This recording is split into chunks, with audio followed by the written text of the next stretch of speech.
se você não trabalha numa advocacia em massa, fazendo grandes quantidades de processo, tem tempo para pensar sobre cada peça com calma, tirar um dia para fazer cada peça e fazer algo realmente artesanal. E por isso que eu tive esse preconceito, e tenho até hoje, esse preconceito com peças que são modelo, com modelos de peças, peças mais padronizadas, porque eu fui obrigado a fazer esse tipo de peça por muito tempo, enquanto eu era defensor público, sob pena de não conseguir fazer nada, sob pena de fazer apenas 10% do que eu tinha de trabalho.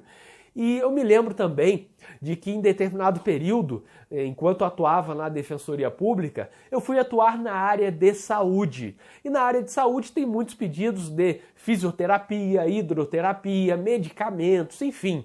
E quando eu fazia aqueles pedidos, normalmente vinha uma resposta boa da Procuradoria do município, da Procuradoria do Estado, mas em determinado período eu atuei em uma cidade em que a resposta era totalmente padronizada. A Procuradoria respondia de forma totalmente padronizada. Às vezes falando de medicamentos errados. Às vezes dizia que não é cabível, nesse caso, a concessão da hidroterapia. Quando se estava pedindo um remédio, quando se estava pedindo uma cirurgia de 20, 30 mil reais, uma internação compulsória ou outra coisa assim. Então, era uma resposta genérica, uma resposta padronizada e errada, que não atendia nem mesmo ao contraditório. O município respondia, às vezes, querendo negar uma cirurgia e falava de internação compulsória, falava de remédio para dor de cabeça ou outra coisa semelhante, ou fralda.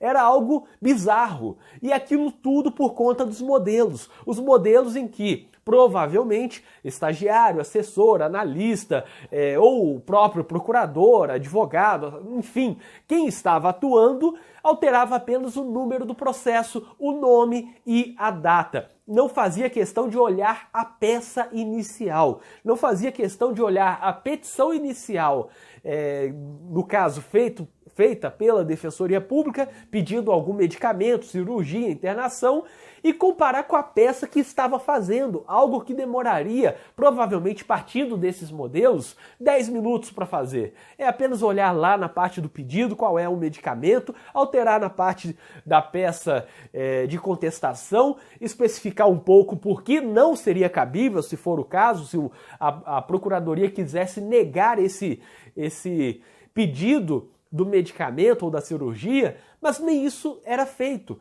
E aí eu comecei a ter grande preconceito com essas peças padronizadas, esses modelos de peças, porque a pessoa vai se tornando muito automática, o advogado vai se tornando automático. Quem nunca viu juízes fazendo peças, mencionando outros fatos, mencionando outras coisas? Quem não se lembra daquele caso de uma juíza que recebeu a denúncia deferindo os pedidos do Ministério Público, se existentes?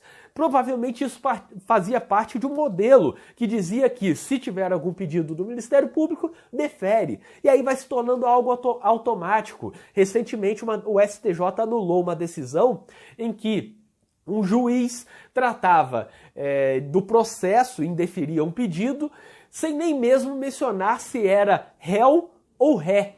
Era uma peça tão genérica, um despacho tão genérico, que nem mesmo falava de quem era a pessoa. Se era João ou se era Maria, se era réu ou se era ré, se era acusada ou se era acusado. Isso era passado por cima.